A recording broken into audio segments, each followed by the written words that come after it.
Be sure to read and follow the safety guidelines to protect your computer from potential damage and ensure your personal safety.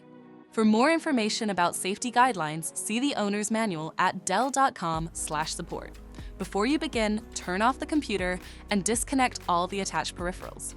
To remove the solid-state drive 2280, unlatch the monitor stand to remove it. Unlatch and slide the back cover off the system. Identify the system board shield and remove the 6 screws.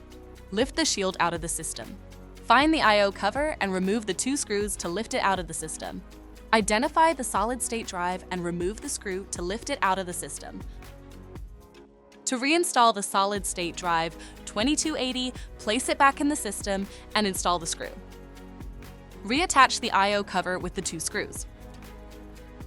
Place the system board shield back in the system and install the 6 screws. Slide the back cover on the system and relatch the monitor stand.